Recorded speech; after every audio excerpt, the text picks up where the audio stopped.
if you find 1 Kings and chapter 17. Tonight is the 5th talk on Elijah. 1 Kings 17. We're going to be reading from verse 7 tonight, so just shove your finger onto verse 7. And you remember last time we left Elijah at Brook Cherith, and we saw the meaning of the word Cherith in the Hebrew, the idea of a cutting, a trench where you bury someone, all to do with death. And we raised the question, didn't we, in the talk before last, that Ahab, Elijah came to Ahab and he declared the prophetic word, and we said, now Elijah's ministry has started. And you remember I said, or has it? And we're sort of seeing Elijah now going a route other than the one that you might have expected. So we're seeing him at Brook Cherith, and there he is, dying to himself, because that was what it was all about. The time had come to say, for the Lord to say to Elijah, okay, right, now we're going to get going, but you've got to move over, Elijah. I've got to get you out of the way. Hide yourself. And we were seeing the way that he was fed by the ravens, and the ravens to a Jew ceremonially in the Mosaic law were unclean. They represented sin, they represented evil. And of course part of God really dealing with us, bringing us into death, is really showing us what our sin actually is, really showing us how sinful we are. And of course the ravens are feeding Elijah, and food strengthens you, and that in actual fact the deeper the conviction of sin that we experience before God, assuming that we respond to that in the right way, in repentance. No, it's just getting into despair and doing a big downer on yourself, but the more we become aware of our own sin and in really turning to the Lord in repentance of it, then the more we see of our sin, the more we encounter His grace, His mercy. In fact, the more we encounter Him. It's a real Romans 8:28 situation. In everything, God works together for good. And even as God really takes us apart, really shows us the extent of our sinfulness, even that God uses to strengthen us. As we realise what we are, more and more we begin to realise what the Lord is as well. And so there's Elijah sort of like gaily dying to himself. One of the pictures that I used in my own mind thinking about this in some sort of very tough years that the Lord put me through, it was rather like I was a river or a canal, and the ministry of the Holy Spirit was like one of these dredgers. I don't know if you've ever seen them. They're machines. They go along the side of the riverbank, and they sort of they've got a thing that goes in and it just drags out everything at the bottom of the river. And part of the ministry of the Holy Spirit is a dredger. And he dredges out what's inside of us. And sort of like me being me, for a very long time I was exhausting myself running up and down along the bank of my river, trying to throw all the rubbish back in that the Lord was dragging out before anyone else saw it. Even at that point, as God was showing me just how sinful I was, still one of my main concerns, I wanted to get it right with God, I was repenting of it, but still one of my main concerns was what other people were thinking.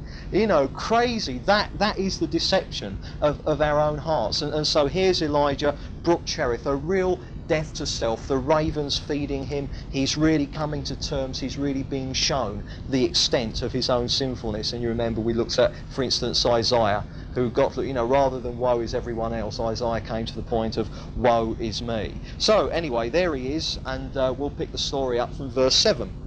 Now look at this, we'll read from 7 down to verse 9. After a while the brook dried up, because there was no rain in the land. Then the word of the Lord came to him, Arise, go to Zarephath, which belongs to Zidon, and dwell there. Behold, I have commanded a widow there to feed you. Let's just concentrate on verse 7 to begin with. And after a while the brook dried up, because there was no rain in the land. Now then, I've got a guidance thing here. We're going to be seeing various things about guidance. There's something important here. Even when God's provision for Elijah ran out, he still waited by the brook. I.e., Elijah stayed in the last place that God had guided him until fresh guidance came. Even though he was now in a life-threatening situation. I mean, the brook has dried up, presumably the ravens have stopped coming as well. But the point is the brook here dries up, and you can only survive 2 or 3 days without water. So the point is Elijah stays there. He's been led to Brook Cherith. But now, even though the provision has run out, he stays there in the last place he was guided to until fresh guidance came. And in this instance, he was now actually getting thirsty and hungry. It was a dodgy situation, and he's now put on what I call an involuntary fast. Okay, it wasn't a voluntary one, it's an involuntary one. There he is, suddenly stuck. He's been getting the food from the ravens, the water from the brook, bang, suddenly it's all gone. But nevertheless, he remains there because that was the last place God guided him to. And as we're going to see, he didn't make any changes at all until he got fresh guidance. Now, the principle, one of the various principles we're going to be seeing about guidance in this series, here is another one, and it's the principle which I call the stay as you are principle. Now, if you underline that in your minds, the stay as you are principle, you'll understand a great deal about guidance. And it basically boils down to this: whatever situation you are in now, change nothing unless you know that that change has been inaugurated by the Lord. I'll say that again. Whatever situation you're in now, make no changes unless you know clearly that it is the Lord who is indicating that a change is needed. If you go to 1 Corinthians chapter 7, I'll actually show you where Paul outlines this principle, and it applies through every area of life in regards to guidance. 1 Corinthians chapter 7, you'll find here that he's relating it largely to, sort of things like, singleness and marriage, etc., etc. But I think you'll see the actual principle. 1 Corinthians 7, and we're going to start reading from verse 17. Up until now he's been dealing with marriage. Should I get married? Shouldn't I? Blah, blah, blah. Now then, 1 Corinthians 7, we'll start reading from verse 17. Keep your eyes open for the principle, the stay as you are principle. He says, only let everyone lead the life which the Lord had assigned to him and in which the Lord has called him. This is my rule in all the churches. Was anyone at the time of his call already circumcised? Let him not seek to remove the marks of circumcision. Was anyone at the time of his call uncircumcised? Let him not seek circumcision. For neither circumcision counts for anything, nor uncircumcision, but keeping the commandments of God. Everyone should remain in the state in which he was called. Were you a slave when you were called? Never mind. But if you can gain your freedom, avail yourself of the opportunity. For he was called in the Lord as a slave is a freedman of the Lord. Likewise, he who was free when called is a slave of Christ. You were bought with a price, so do not become slaves of men. So, brethren, in whatever state each was called, there let him remain with God. And he carries on and he applies it to marriage, etc., etc. But can you see the basic thing that Paul is saying there? He's saying whatever state you were in, whatever your circumstances were when you got saved, i.e. when you were called, don't make any changes to it. All right? So what he's saying is keep the status quo as the norm. All right? Now, I'll be back to that in 1 second. We must immediately remind ourselves at this point, though, that the main channel of guidance is the Bible.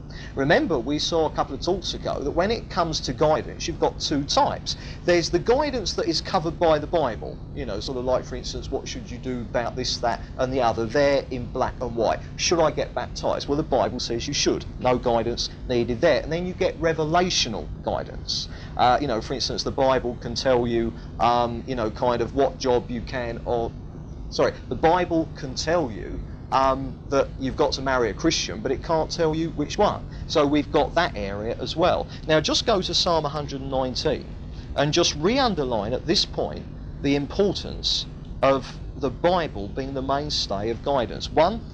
Psalm 119 and verse 105. It's the longest psalm.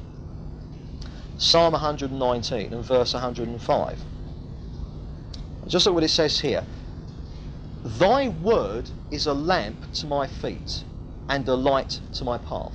And what you've basically got there is that in the olden days, you were out in the dark, you needed to know where you were going. If you walking across a mountainous territory, you needed to know if the next step was, a great big cavern or something, and you'd fall to your death. So you always carried a lantern. But the point is, that lantern only shone light sufficient for the next step. It wasn't like car headlights that show you half a mile away. You carried a lantern, and it shed light on your next step. And that was all you knew, your next step. So you took that step. But as you moved into that step, the light was then shining on your next step. Can you see? And that's the point with guidance. It's primarily through the Bible, and it's one step at a time. All right. But the principle that we're seeing from Paul here is basically remain as you are. Don't be hasty to make any changes at all. If changes are needed, the Lord will show you. But from your point of view, basically, don't go making any changes unless you know for sure that the Lord is leading you to. Now, to try and, sort of bring in an example of this, let's take jobs, all right, the whole area of employment. Now, there are several things that we can know about this whole area of a Christian working, all right, from the Bible, all right. There are three basic things that we can know. The first thing, we can know that we ought to be employed. We ought to be doing a job. Now, let me say that retirement is okay. There's no problem if you've retired. That's no problem. That's no problem. You've done your stint then. Okay. Let me say as well that housewife is a job as well. In fact, the Bible places the job of housewife and mother very high in the kind of employment thing. Just go to 2 Thessalonians chapter 3, and let's actually see this stated boldly by Paul. 2 Thessalonians chapter 3, verse 10. And Paul says this, for even when we were with you, we gave you this command. If anyone will not work, let him not eat. So, therefore, we ought to be employed. That is guidance, unarguable. So, if someone is unemployed, then guidance for them is to seek employment. All right? That much you can know from the Bible. Now then, the second thing you can know is that whatever employment then you may seek if you're unemployed, it mustn't be dishonourable or sinful employment. Like there are jobs that a Christian is not free to do. All right. For instance, you would not apply for a job as a stripper. You see what I mean? That is a dishonourable occupation. All right. You wouldn't, sort of like go into the bank robbery business. How do you earn your crust? Oh, I rob banks. The hours are quite good. That would be dishonourable, sinful employment. So obviously that would be out. You wouldn't sort of like set up in business as a hitman or something like that. So obviously employment has got to be honourable and not sinful. Okay. So that's the second thing we can know about work. You ought to be working, but secondly, you ought to be working in a job that is a legitimate job. So if you're unemployed, you know that you've got to be seeking employment, but it must be honourable employment that you seek. And then the third thing we can know from the Bible in regards to our work is that we must do our job to the best of our ability. That's, you do your job as best as you can. Now, that's all straightforward from the Bible. But the thing that I want to home in on here is the situation of someone who is thinking about changing jobs. A Christian who is thinking about, well, I'm doing this job and the job I've got is perfectly legitimate. Should I change jobs? Now, can you see, Bible verses can't help you out there, can they? It's revelational guidance. You can't turn up a chapter and verse, all right? So then, here we've got a Christian who's doing a particular job, and he's either thinking of changing job, or a situation has come upon him where there's another job available for him if he wants, all right? So what does this mean for him? Now, how do we apply this stay as you are principle in a situation like that? Simply this: that Christian should remain in their current employment and do nothing about changing it until they are pretty sure that the Lord is leading them to do so. Do you see the point? For instance, if someone thought, oh well, I don't like this job, oh yeah, I'll go and get another one. That would be a silly thing to do. That would be changing something merely on a whim. If you're in current employment, then anything that is suggesting that a change of employment might be right, the answer to this is remain exactly as you are until you're pretty sure that it's the Lord who's leading you to make the change rather than it merely being a whim. So we aren't saying never make changes. Of course we're not saying that, because the Lord changes our situation all the time. But what we are saying is that when it comes to making a change of any kind, the burden of proof is on the idea of making the change. I.e., whatever situation you're in, it seems maybe that an idea is coming along to make a change. What you've got to do is you've got to say the burden of proof is on the change itself. So you say, I'm going to stay exactly as I am, and I'm going to give my current situation the benefit of the doubt. I'm not going to give it to the change. Can you see what I mean? You stay as you are until you're pretty sure that the Lord is leading you to do that. It's a safety check. And if this stay as you are principle wasn't built into the Bible, then what we'd find is that we could end up all over the place merely on what are whims. You see, especially when, you come to realise that the Lord does lead us subjectively. That is absolutely true. But then the great danger is that every time we get, I really have a feeling about this, that and the other, we think, this must be the Lord speaking. And my goodness, you spend your whole life flying all over the place, changing this, changing that, and then, changing it back again because then the Lord's lead. You see, and it will be absolute chaos. So the principle is make no changes of any kind to anything until you know beyond reasonable doubt that the Lord is leading you to. For instance, if someone gets converted, all right, they become a Christian, they're a stripper, well, it's obvious from the Bible they've got to change jobs there and then, isn't it? Obviously, that you can't do that. That's naughty. But say you get converted, you're a bank manager or something, or a bricklayer, and after a while you think, I feel that the Lord might be moving me on to something else. Now, he might be, but don't make any changes, stay a bricklayer or a bank manager until you're sure beyond reasonable doubt that it's God leading you to. And it keeps us stable. And of course the important thing is that if you feel that any guidance coming through to make changes, make sure that you share it with other people so that they can be praying about it, they can advise you, they can test it. So can you see the basic stay as you are principle? Don't make changes quickly. If you think God is leading in regards to something, you can afford to take your time and really test it. There is no hurry at all. Now Elijah here, we can see the situation that he's in, how he applies that principle. He's seen God's provision dry up. The ravens aren't coming. The brook is dry. Now, he probably had an inclination to hightail it somewhere else. He'd have known that he was now in danger, in the middle of the desert, no water. Elijah knew that his situation had suddenly become really dodgy, and it was very tempting for him to make a change. I'll go somewhere else then. But he knew that God had led him to Cherith, and therefore he knew that he had to stay in there, to stay in the situation in which God last led him, and to hang in there, making no changes until the Lord was really making it clear to him. Now there's something else about this situation as well, because remember, he's being led by God. Now often we sort of feel that if God's leading you, everything's going to go straightforwardly. Now let me tell you that you don't have to read much of the Bible to discover that that is an absolutely unbiblical idea. You often find that when the people in the Bible start responding to God's leading, that's when everything starts going wrong.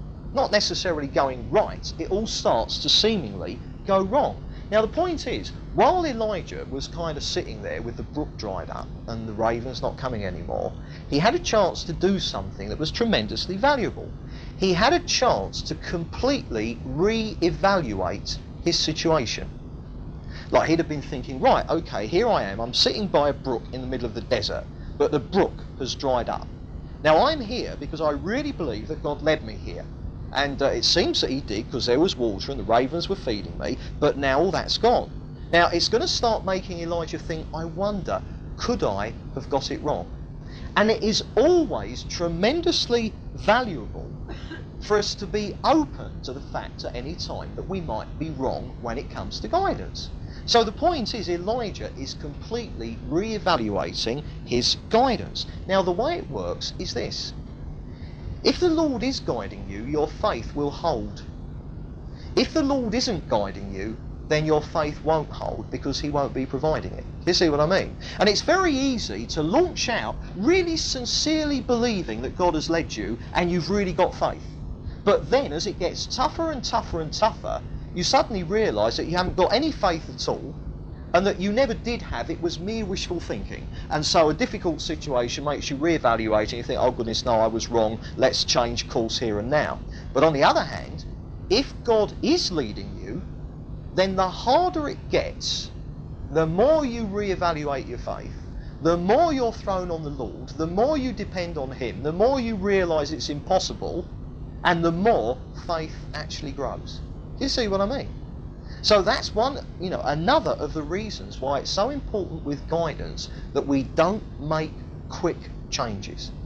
Remain as you were last led to be. Whatever circumstances you've last been led into, make no changes unless you're really sure, beyond reasonable doubt, that it's the Lord who is really leading you to make the change. And also, when things get really tough, don't necessarily think that that means that you've been wrong in guidance in any area up to date. It might mean you were wrong, it might not. But if there's an area of your life where you're following God's guidance and it's getting tough, if you're mistaken, then the fact that it's getting so impossible to hang in there will actually be that which brings you back onto line. You think, oh goodness, no, I've got this wrong, let's correct this. But if God is leading you, the harder the way gets, if it's the Lord leading you, the more you'll find that your faith will actually grow. So it is important to understand, all right, this principle of stay as you are. Don't make any changes in regards to guidance unless you're really sure that it's the Lord who's leading you to do it. So for instance, let's say that someone here thinking, right, I'm doing this job and I think I might be being led into changing jobs, all right? Don't change jobs, whatever you do, just because the opportunity is there.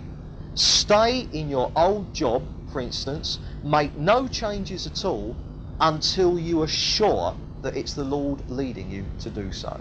I mean, think about it.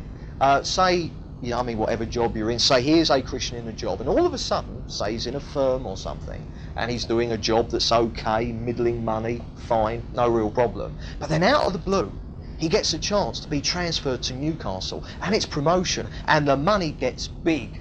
It's promotion. Now, what would the world do? Jump at it. Oh, well, yeah, right, okay, no problem, got to get in there. Is that the way the Christian would do it? No. And I'll tell you why. The Christian would not want to change jobs merely because there's more money. That's greed. A Christian would not want to change jobs merely because it's promotion. That's pride. The only reason a Christian would ever want to change jobs is because the Lord is saying, change jobs.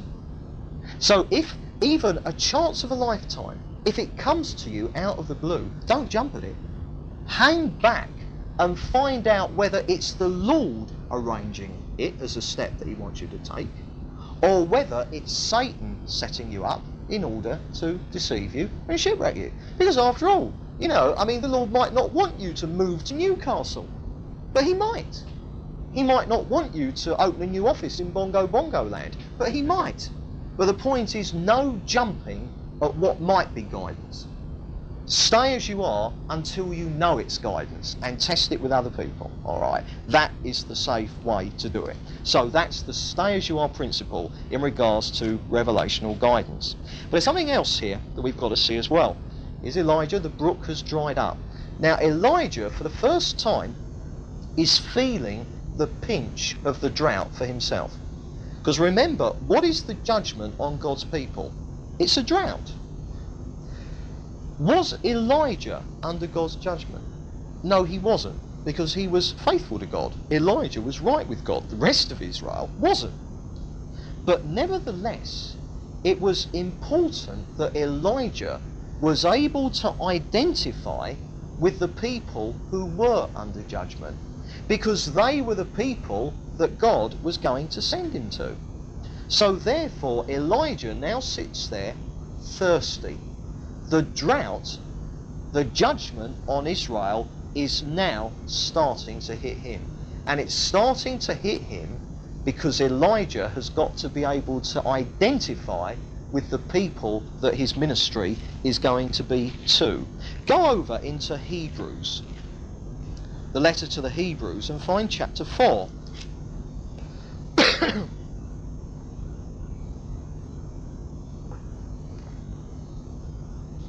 Chapter 4, and we're going to read verse 15 and 16. And this is speaking about Jesus in his role as our great high priest. Hebrews chapter 4, verse 15 and 16. For we have not a high priest who is unable to sympathize with our weaknesses, but one who in every respect has been tempted as we are, yet without sinning. Let us then, with confidence, draw near to the throne of grace, that we may receive mercy and find grace to help in time of need. Now, what that passage is talking about is the fact that Jesus is able, because of the life he lived on this earth, Jesus is able to identify with us completely. Now then, what is the result of that? The result of that is that we can draw near to him with confidence. What you've got here is, quite simply, you've got approachability because of identification and sympathy. Because Jesus has been through what we go through, and even worse, he can identify with us. He sympathizes with us. Therefore, we find him to be utterly approachable. And what's happening here in Elijah's life is that Elijah is learning to identify with the people that his ministry is going to be to, because God is making him feel the pinch of the judgment as well. Elijah is realizing that he is as sinful as anyone else, that he's in the same boat as anyone else. You know, it's all part of God's dealings with him. Elijah, even though he's not under God's judgment like the rest of Israel, Elijah is not going to be allowed by God to live in the desert like some kind of king. He's going to be made to feel the pinch of that judgment so that he is able to identify with the people that he's going to. Turn to Ezekiel. Ezekiel in chapter 3. Again, Ezekiel, a prophet to Israel. Elijah is a prophet to Israel. And we're going to see here something that any prophet to God's people must understand and go through. In Ezekiel chapter 3, and we'll read verse 15. Now, what's happening here is that Ezekiel is being sent with God's word to Jewish exiles at a place called Tel Aviv. Alright? Now look at this. This is Ezekiel obviously writing. And I came to the exiles at Tel Aviv, who dwelt by the river Kibar. This is Ezekiel chapter 3 verse 15. It says, and I came to the exiles at Tel Aviv, who dwelt by the river Kibar, and I sat where they sat, overwhelmed among them for 7 days. Now, can you see what's happening here with Ezekiel? He is being sent to a group of people with a word from God, i.e. he is going to be God's representative to some people, alright? Now, when he gets there, he doesn't just put his boots on and dive in there with the word of the Lord. What he does is he sat there where they sat, overwhelmed amongst them for 7 days. He didn't open his mouth. But what he did do, he sat with them until he was sharing their situation, until he was sharing their suffering, until he was identifying with the problems that they had. Now, can you see the important thing in there? Ezekiel doesn't just go in, right, okay, I've got a word from the Lord for you guys, it's this, and this. These people were in pain. These people were exiles. These people had problems. And Ezekiel made sure that he could identify them so that when he spoke God's word, he wasn't kind of speaking down at them from some kind of platform. He was on their level. He was one of them as he became a representative of God to them. And this is vitally important, i.e. Ezekiel was approachable. Do you remember last week we saw Isaiah? What was it Isaiah had to go through? Do you remember chapters 1 to 5? Woe is everyone. Now, it's very difficult to approach someone who's like that, isn't it? In chapter 6, Isaiah gets dealt with. And what does he say? Woe is me. And can you see, Isaiah begins to identify with the people he's going to, realising that he was in the same boat as they are. And it's vitally important. Jesus has shared our pain. Jesus has shared our weakness and our suffering. He became a human being. And it's vital that we share other people's. C.S. Lewis, the writer, said that true friendship begins when one person says to another, "What? You too? Oh goodness, I thought I was the only one." That is where friendship actually begins. And it's vitally important for Elijah. God's really showing him his sin. And now Elijah is feeling the pinch of the drought. He's not under God's judgment because he's right with God. But nevertheless, the people he's being sent to are. So here Elijah, with the brook drying up, begins to feel the pinch of the judgment that was on the people he was being sent to. So Elijah could begin to identify with them. Elijah was now able to sympathize with the people that God was sending him to. And the thing about this identification, this sympathizing, this realizing that ultimately we're all in the same boat, what it does is it removes from us any trace of harshness or aloofness. Now, it's absolutely vital that God deals with us in those two areas. Harshness with people and aloofness. Approachability, I would say, is one of the most important characteristics that the Lord wants to produce in us. Approachability. We all know what it's like when you've got people that, they're kind of aloof. They're kind of, sort of you wouldn't feel you could just approach them because you wouldn't know how they're going to respond. They might even look down. Who are you to approach me? Can you see that? Now, it's vital that the Lord delivers us from anything of that in us. And I'll tell you why. Because approachability, i.e. the opposite of aloofness and harshness, approachability is actually a byproduct of humility. Someone who has been truly humbled will be someone who is approachable. If you go to Luke, you can have a look at the Apostle Peter. If you find Luke chapter 22, and we can see very clearly how the Lord did this work in Peter, because Peter was not a very approachable bloke. Find Luke chapter 22 and verse 31. Luke 22 and verse 31. Now the situation is that Jesus knows full well that Peter is going to be a leader of churches. Peter is going to be a leader of men. Peter is going to be a shepherd of sheep. Alright? And but there was an awful lot in Peter that had to be dealt with. And one of the biggest characteristics of someone like Peter is that people like Peter, the up-front, out-there, front-line type person, is that the great danger for them is to end up looking down on people who aren't like that. Alright. Now just look what Jesus says to him.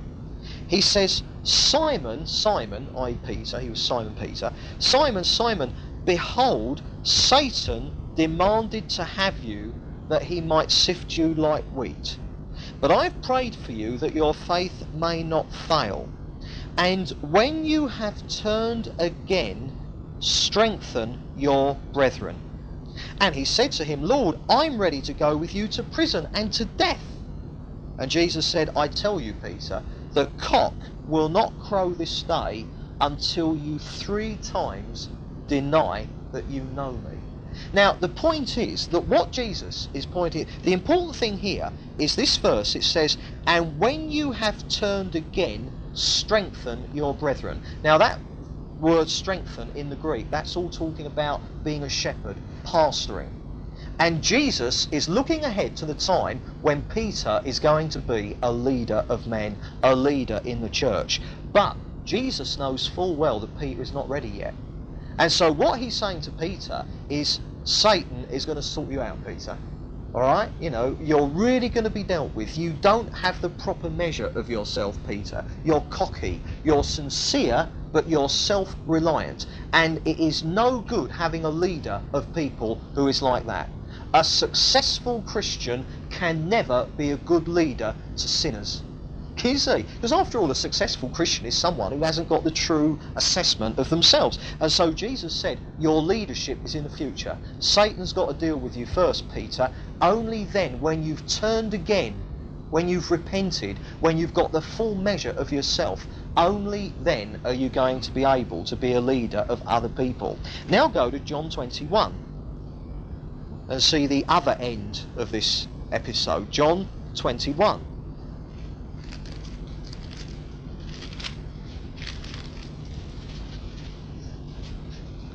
And verse 15.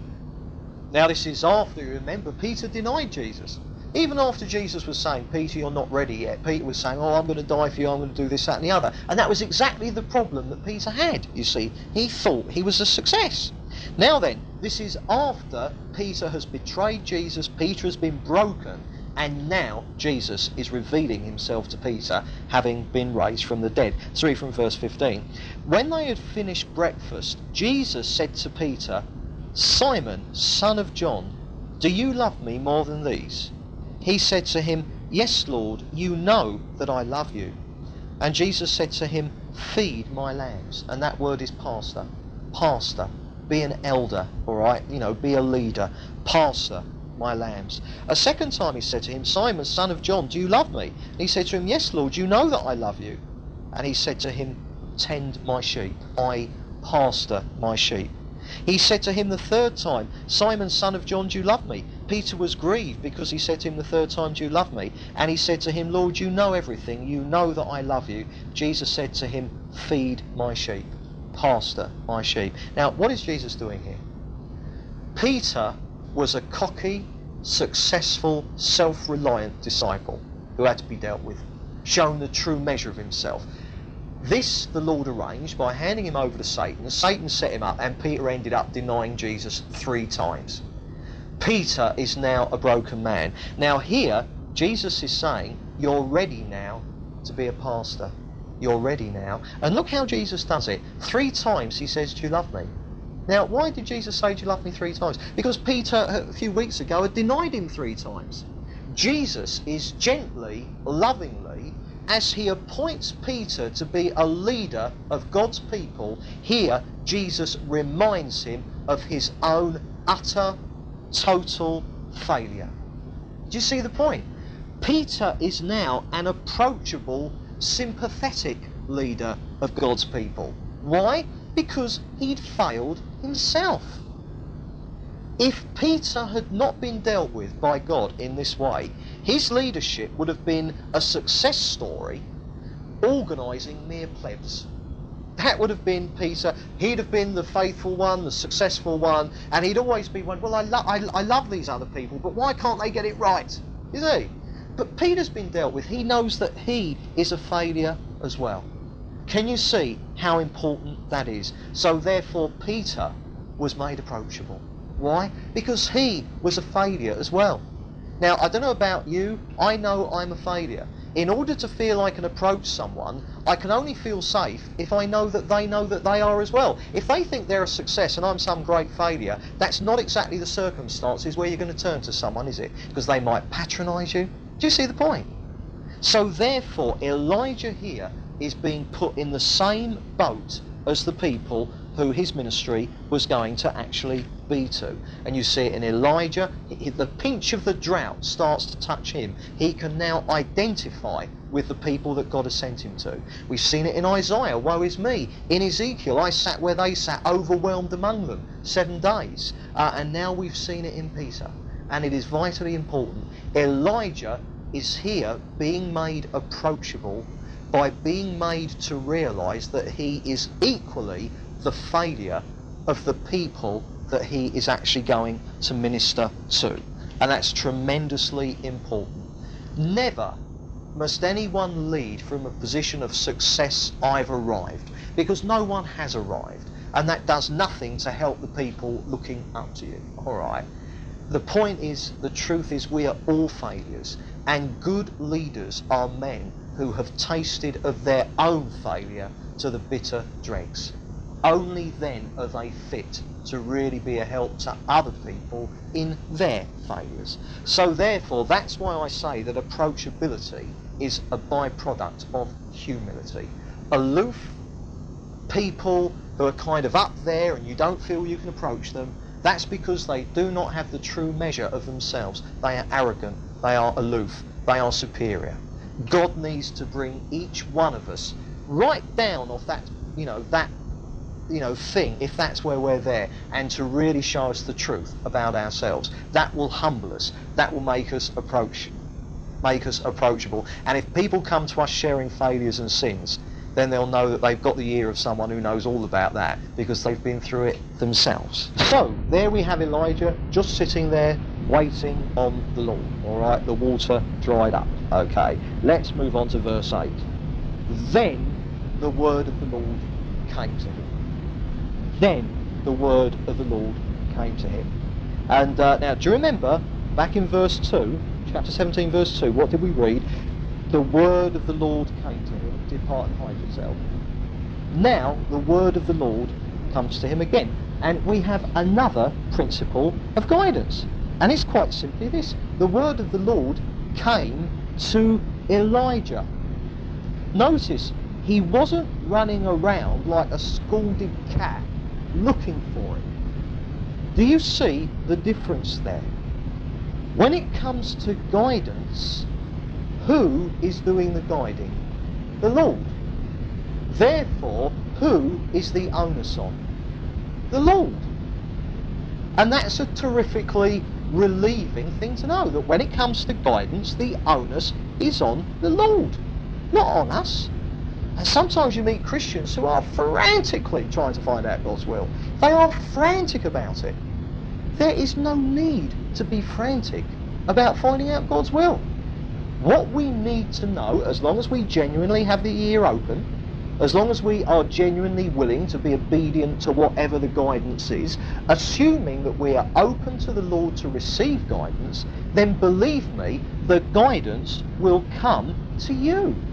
And I've known Christians virtually have nervous breakdowns over this thing about God's guidance. I know in past years I've been in a dreadful state regarding God's guidance. Oh, am I going to miss it? Some of this great feeling it's up to me, and if I'm not in the right place at the right time, I'll miss God's guidance. Well, that begs the question, so how do you get the guidance to know which place you're supposed to be at to get the guidance? And I tied myself up in knots, and it was absolutely ridiculous. And it was because I hadn't realised this simple principle, that the word of the Lord will come to you. So therefore, when it comes to matters of guidance, the key to it is this: relax. Just relax. Just get shot of that burden. Any kind of, oh, how am I going to know God's guidance? Oh, what happens if I miss it? But get shot of that. That is an insult on the Lord. Is the Lord able to make himself clear or not? My experience has been that he is, and the Bible says that he is. So get shot of that burden completely. When it comes to guidance, be cool, man. I mean, the hippies were right about that. Be cool. You can be laid back and relaxed when it comes to the question of God's guidance. Guidance will come to you in whatever way. It could be any one of a million ways, but the point is the onus for leading you is on the Lord, and you can trust him to get through. Okay, so that's good to know. The word of the Lord came to Elijah, all right? Okay, he hung in there in the last place he was led to. He made no changes at all, until the guidance clearly came. But when the guidance did come, the Lord came to Elijah. Elijah wasn't freaking out all over the place trying to get the next bit of guidance. All right, he was just relaxed and casual about it. Right, let's see where this guidance was to. Verse 9. The word of the Lord came to him, and then verse 9, and this is what the Lord said: Arise, go to Zarephath, which belongs to Zidon, and dwell there. Behold, I have commanded a widow there to feed you. Right, okay, that's the next set of guidance, that is. He was led to Zarephath. The Lord said there's a place called Zarephath, a town. It's in the country of Zidon, and I want you to go there because you're going to be fed by a widow. Now, I mean, it was possibly run up on a raven, I don't know, but here he's being led to Zarephath in Zidon to be fed by a widow. Now, there are loads of things. This trip to Zarephath that he makes, we're going to be on this for a few studies because there is so much in there, all right. But just for the time being, we're going to sort of deal with a few things. First of all, Zarephath. Why is he sent to Zarephath? We've seen why he was sent to Cherith, all right. Well, Zarephath means a place of refining. It means a refinery.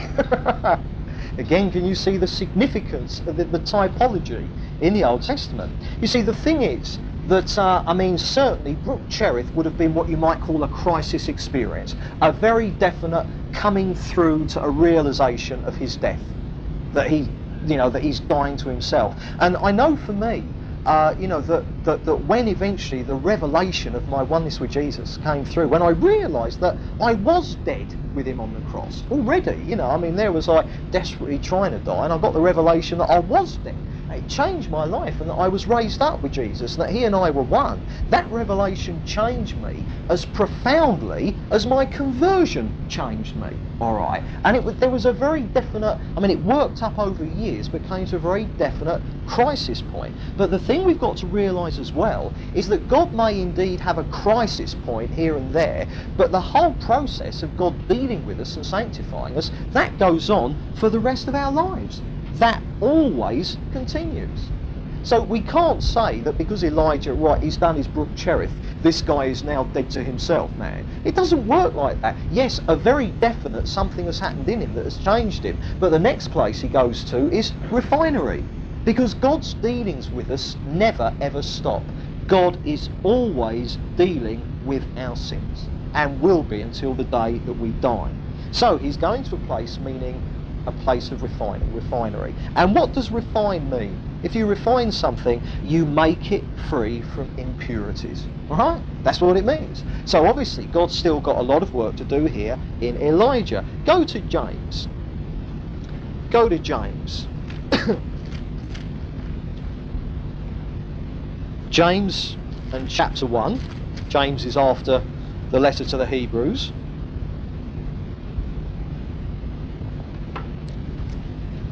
James chapter 1, and first of all we'll read verse 2 and 3.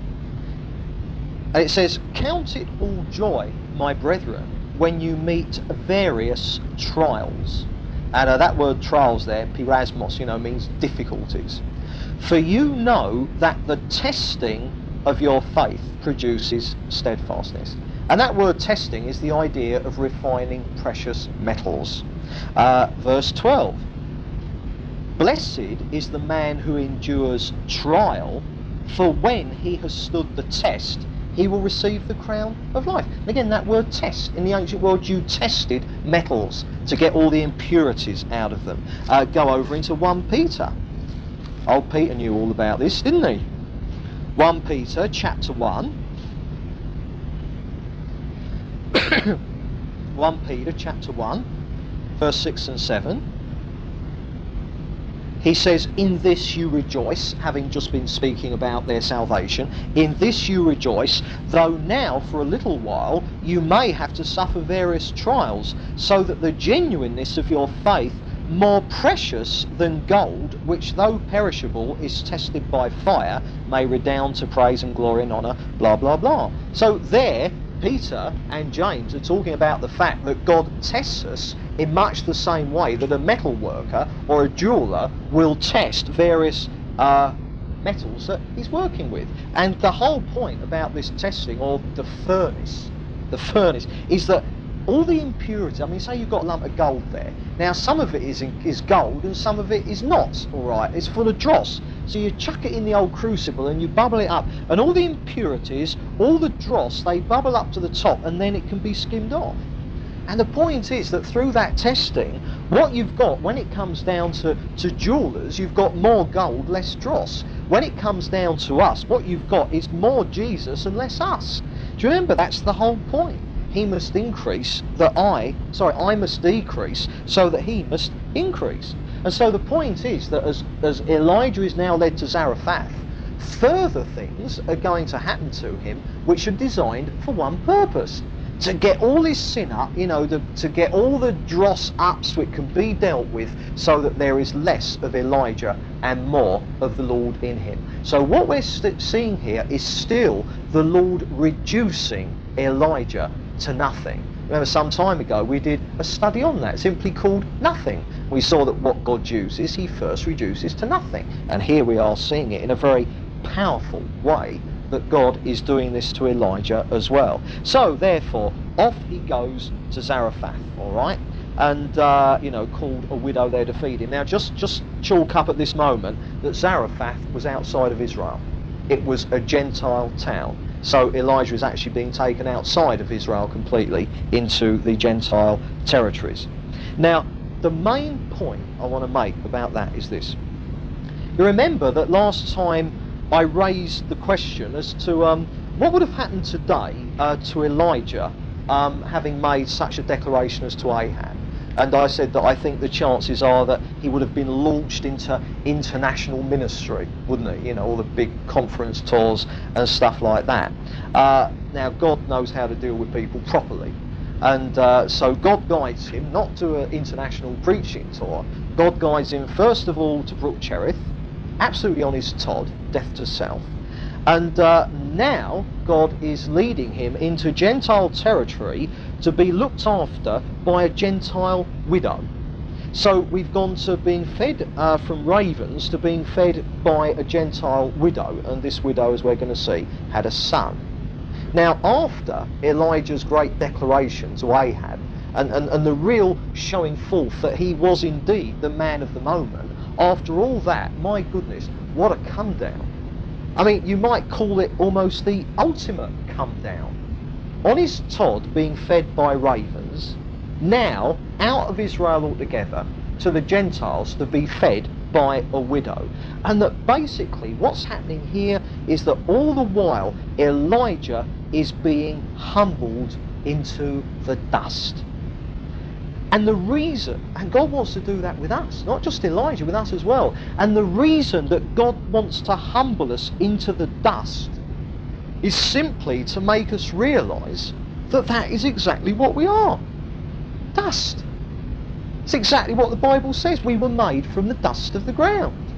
It's been said, quite truthfully, that very best we are specks of dust with an attitude problem.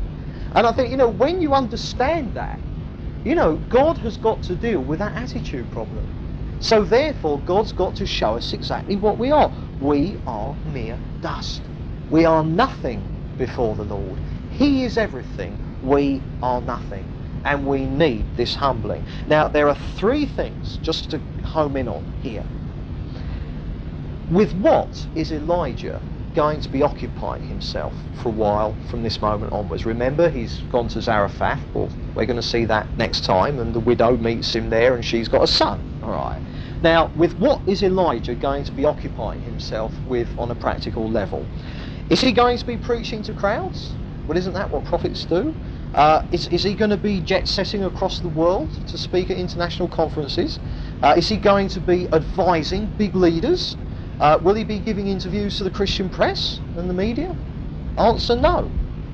He's going to be concerned now with things like washing up, collecting firewood, doing the shopping, or whatever the equivalent was 3,000 years ago, tucking a little boy up at night, putting him to bed and telling him stories, and kind of just being a witness to Gentiles in the back of beyond. Now, there's a word that fits here, and the word is meniality. Absolute meniality. God is now setting Elijah onto the real, what I would call, menial, day-to-day execution of boring old life. And believe you me, and let's not kid ourselves, life, day-to-day, is a bit boring. I mean, you know, do you still enjoy cleaning your teeth? I hate it. Lost count how many times I've cleaned it. Going to the toilet, what a terrible chore. All of that, having to wash. You know, keeping an eye on the armpits if you want to keep friends. You see what I mean? Life is day-to-day meniality. Now, it doesn't mean there isn't excitement in life, especially following the Lord. There is, but the point is that we need to realise that basically much of life boils down to the execution of boring old day-to-day life. And that is what Elijah is going to be occupied with now. Sheer meniality. And I can't emphasise too much how important I personally think this is. You know, sort of like, where would someone in Elijah's position have gone to next? International ministry. Where has he gone to here? Absolute, you know, unknownness and meniality. And that is tremendously important, because no one must be in an ivory tower. And I think especially leaders, and extra especially leaders with an upfront ministry, be it teaching, evangelism, or whatever. You see, the thing about menial day-to-day tasks, and God is really just homing in, he's just keeping Elijah absolutely menial now for a spell. Nothing special at all, nothing exciting particularly at all, just menial day-to-day life, ordinary service, all right? And but the thing is that it keeps people's feet on the ground. The thing about menial jobs is that it accentuates your plebhood. You know, I mean, it's the old thing about, you know, can you really imagine the Queen cleaning her teeth in the morning and doing her ablutions in general? But you know she does. Of course she does, she's a human being. Can you see, there's something about nitty-gritty going to Sainsbury's and, you know, stuff like that. It just it reminds you of your plebhood. And that any idea you've got that you're special is purely an illusion that you have to, you know, that you have got about yourself. If you don't clean your teeth will fall out like anyone else's. Can you see? There is nothing special about you, there is nothing special about me. And day-to-day meniality can do a terrific work in our lives of keeping our feet on the ground. I mean, for instance, I do not like the setup, which you do get a lot. But I don't like the setup in churches where the leaders, the elders, the Bible teachers, they get their lawns mowed by the flock. They get their cars cleaned by their minions. And the reason for, I mean, it's not that they're telling them to, but like the, you know, like the plebs turn up and, you know, I'm going to wash your car today because you're far too busy to worry about something like that. Can you see? Now, the reason that I don't like that is because the minions, sadly, end up thinking that their leaders are too busy with important things to do things like clean their car, mow the lawn, etc., etc. So therefore they've got to do it because they've got to make sure their leaders have got plenty of time for all the important stuff. Now, I've got a question. What important stuff? What's so important that you can't clean your car? Well, I'm lucky because Belinda likes cleaning house. I mean, you know, bad example, but laughter from the kitchen. But, I mean, the thing is, can you see the point? That I think it is dangerous when you get churches where the elders are never doing their own menial tasks. The menial tasks are being done for them by others because it's considered that the elders, they've got more important things to be thinking of than doing their own menial tasks. Now, I think that is wrong. I go further than that. Not only should leaders be doing their own menial tasks, I mean, why should someone else do it for them?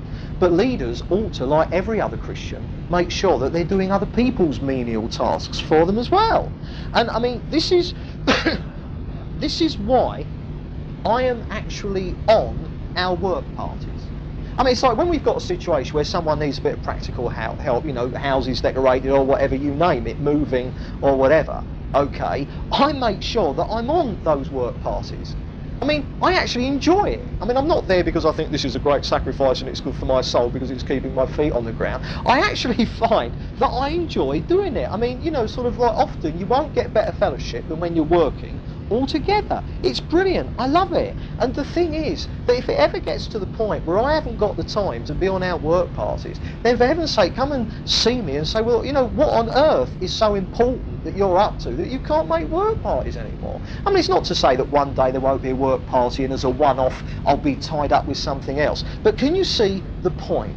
This great danger of leaders rising above meniality, so that the meniality of their life is taken care of by other people. I think that is very unfortunate. I think, you know, leaders, not only must they be doing their own menial tasks, but they ought to be making sure that they're doing plenty of other people's menial tasks as well. Otherwise you get airs and graces, and that is very dangerous for leaders to get. And I mean, this is why by and large I am not keen on what you call the Christian preaching circuit today and all the big meetings and all the rallies. And the reason that I'm not keen on it is because of the way it works. And the way it works today is very basically and simply this. You get someone who's used by God, and they plant and lead a church, or maybe they plant and lead churches. So it ends up evidently that God is using them. Now what tends to happen then is that they get fairly well known because God has used them, and I've got no problem with the fact that God has used them, but they tend to get well known. So what tends to happen then is that lots of other people think, well, God used you to do all that, you know, you ought to spread what you've learned all over the place. So what you then do is you have a little ministry team and you pull off all the cream of the leaders of those churches and you create your own ministry team. And from that point onwards, you leave other people to lead those churches, and you go off on your national, international thing, purely teaching other leaders how to plant churches. And suddenly, you no longer have any church life at all, because you're never with the plebs anymore, are you? You're now in a situation where you're only relating to other leaders. And one of the most dodgy things happening today on the Christian scene is this ridiculous emphasis of leaders relating to each other all the time. Many leaders today never spend time with anyone except other leaders, and I think that is dangerous.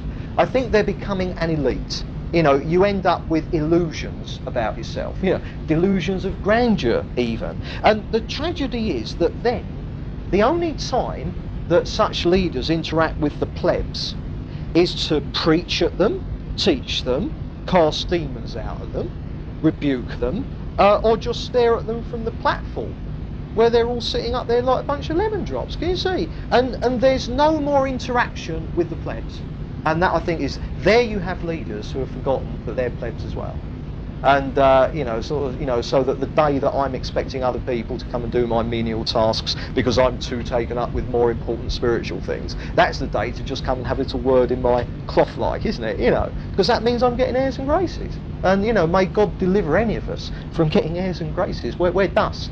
And the menial day-to-day tasks are so good for us. And so that is why, rather than being launched into an international ministry, Elijah is here launched out into Zarephath to take care of a widow and her son and to do washing up and things like that. Brilliant. Okay. Now then, the second thing, that's the first thing, meniality. The second thing, here's Elijah, he's been sent off, he's going to be looked after by a Gentile widow and her son. What do you reckon about the rumours that started going round about Elijah, hey? What do you think the tittle-tattle has made of this? Here's Elijah moving in with a widow. What on earth would the rumours have been? What on earth would have his fellow Jews been whispering about Elijah behind his back? Now, there were three main things that were wrong with his situation as far as the Jews were concerned. In fact, there were three things about this that Elijah himself would have found it very hard to swallow, but swallow them he had to. He was being looked after by a Gentile. Now that was tough for a Jew to swallow. He was being looked after by a Gentile woman, and that was even tougher for a proud Jew to accept. But thirdly, he was being looked after by a Gentile woman who was a widow, the lowest of the low. So Elijah is having rumours flying round about him now as he's moved in with someone. So he's gone off the rails in that area that we don't mention because we're religious people, all right? But not only that, he's not done it with someone who's respectable even. He's done it with a Gentile woman who's a widow, and that would have made it even more unforgivable. And my goodness, can you imagine what the grapevine back in Israel was making of this? Believe me, C.H. Spurgeon was absolutely right when he said, a rumour gets halfway round the world before truth has got its boots on. And that is absolutely true. And it is never truer than amongst God's people, who seem to be even worse at that sort of stuff than unbelievers. Now, we can see here, I think, that Elijah died to his reputation as a prophet. Because when he appeared to Ahab, thus saith the Lord, everyone, oh yes, here's the man of the moment. Now he's gone off and he's moved in with this Gentile woman. Obviously it goes without saying there is no impropriety going on here at all. Purely people's, the rumours are purely people's own dirty minds. But can you see that now he's gone off the rails? Oh, so sad. His ministry started so well. Look what he's doing now. Can you see? Elijah is here dying to his reputation as a prophet. Notice, he'd only been a prophet really in any public way for a few weeks, hadn't he? So, I mean, God didn't let him glow in that for very long at all, did he? And he thought that Elijah, I got off to quite a good start there, I thought I handled Ahab quite well. Can you see the bashing that is coming his way now, for anything like that? So Elijah is dying to his reputation as a prophet here. In fact, he's dying to any reputation he might have ever had about anything, full stop.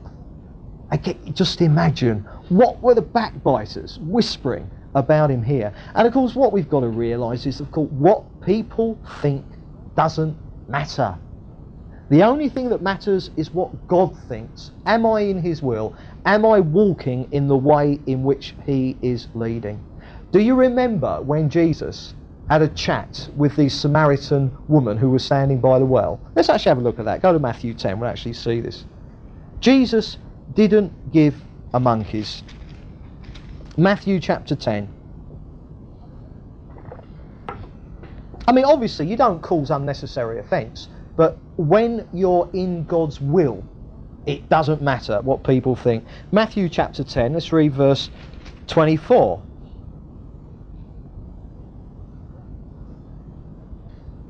The actual thing, do you remember when Jesus was talking to the woman by the well and the disciples came up afterwards, what are you doing, Lord? Because the Jews didn't have anything to do with Samaritans, let alone, and a Jewish man certainly didn't talk to a Samaritan woman on his own. Well, Jesus did, all right? And, people would have slated him for it. And in Matthew 10, verse 24, look what Jesus says here. A disciple is not above his teacher, nor is a servant above his master. It is enough for the disciples to be like the teacher, and for the servant to be like his master. If they have called the master of the house Beelzebul, how much more will they malign those of his household? So what Jesus is saying here is, look lads, you know what they said about me. Well, I'm the master. I'm the master. They're going to say a lot worse things about you, my disciples. So there's a promise, isn't there, to claim? Lord, we just claim this promise, you see. And I mean, can you see, it's so vital that we break free, that we get delivered from the bondage to what other people think.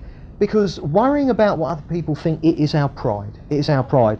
And anything that wounds our pride, anything that dents our precious egos, is good for us. It is exceedingly good for us. Remember, humbled into the dust. That's what this is all about for Elijah. He is being humbled into the dust.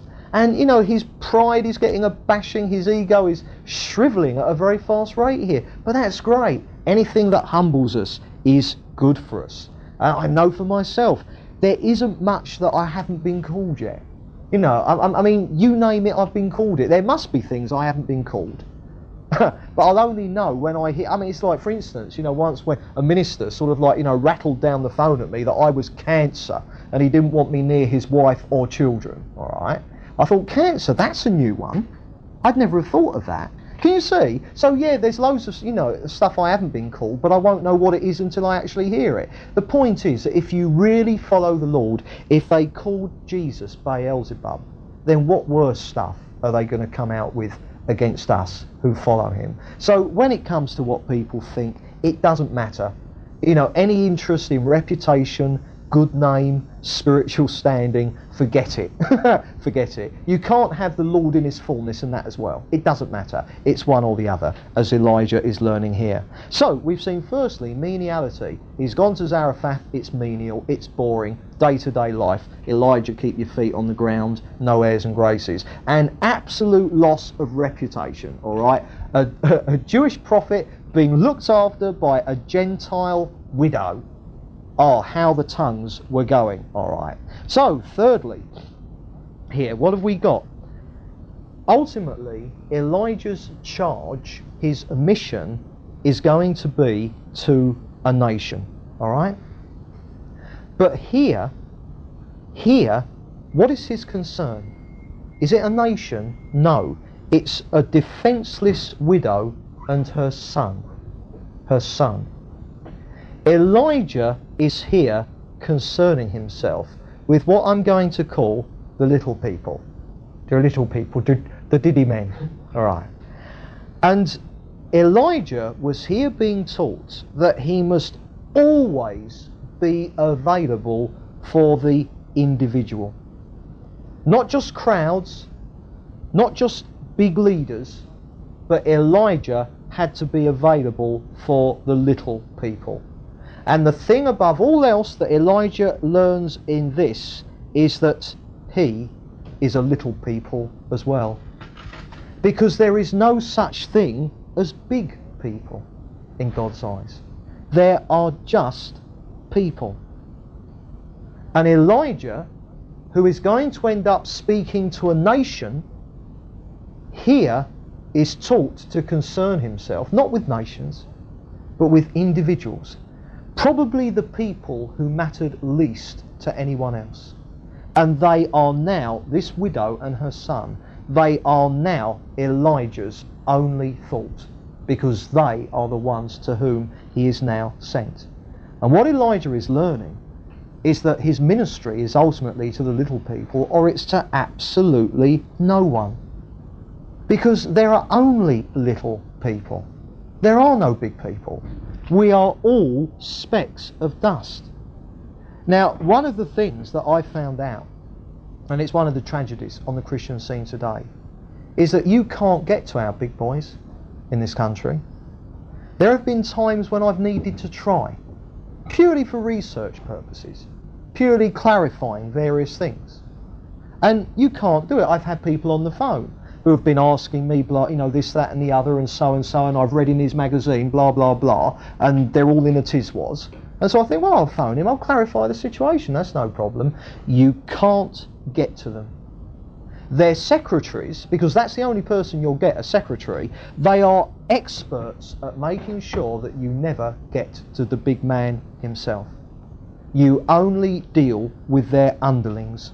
You never deal with them. I was interested some time ago, someone who Robert knows, suddenly reached the point where Robert realised that this person, who's a minister, or horrible word, the actual word in Greek is servant, but suddenly Robert never got a phone call from him personally, only from his minions passing on a message. You see? Now I think that stinks. That is like executives of big corporations. Do you see what I mean? And it is so wrong, because these are big leaders and you cannot get to them. And it's just crazy. It's just crazy. They concern themselves with crowds and nations. They're not concerned about individuals like you and I. And that is so tragic, because here we're seeing that is the one lesson that God is underlining here in Elijah's heart. And you see, the thing is, you can't love a crowd. It is not possible to love a crowd. You can only love individuals. That is all you can do. You can only love individuals. And Elijah, even though he was being prepared to be a man who was going to deal with a nation, He nevertheless knew that any corporate mass of people is made up of individuals, and it was those individuals that Elijah cared about, and it was those individuals that he was available for. And we're going to see that as Elijah moved into the situation with this Gentile widow and with her son, that he brought the power of God into that little family as lovingly, as gently, as kind of, and he was thrilled with it as much as later on when we're going to see him bringing it to a whole nation. And it is so important that we realise that today. We sadly do have a big people, little people set up in the churches. And it's the very opposite to what the Bible teaches. It's the very opposite to the way that the Lord himself thinks. And it's the very opposite to the way that he wants to see us living, being. He wants to see us characterised by love for individuals, never getting so high that individuals don't matter anymore. The moment that you're not relating on the level of just ordinary plebs together, then no longer is the Spirit of Jesus being revealed in you. Because Jesus is not an elitist. He's not a superior person. He came right down in the midst of us. He became a human being. He didn't decide when he set the plan of salvation into action. He didn't decide to come down as God and set the human race right. He decided to come down as God who had become a man and to set it right from the inside. Not from the outside, not from on high. He came into the situation amongst us. And today, sadly, leadership is from the front, from the top. They're up there, the plebs are down here. And it is the exact opposite of the character of Jesus. And as I say, God is dealing with Elijah here so that Elijah never, ever turns into a big man. He was certainly concerned with big things because that was God's will for him. But never, never, never did Elijah turn into a big man. He was always available. He was as content preaching to thousands as he was spending time with a Gentile widow and her son looking after her. And that is what the Lord wants to be able to do in us. As I said earlier on, the way that leadership works today, you kind of, leaders plant churches, you get a kind of a pyramid thing, churches under them, then the top of the pyramid slices off and there go the leaders. But what you find is that from then on, they're only ever relating to other leaders and doing like big meetings and stuff like that. So they're never in relationship again in their own church to which they are accountable. Can you see? And it's such a tragedy that happens. Because, every church should have leaders. And the point is, even if those leaders find that God has a ministry for them beyond their own personal church, the point is, first and foremost, they are leaders in their own fellowship and they are accountable to their own fellowship. And it's that accountability whereby their home fellowship makes sure that they never forget that they're just one of the lads. You see, keep their feet on the ground. If they need humbling, they'll humble them.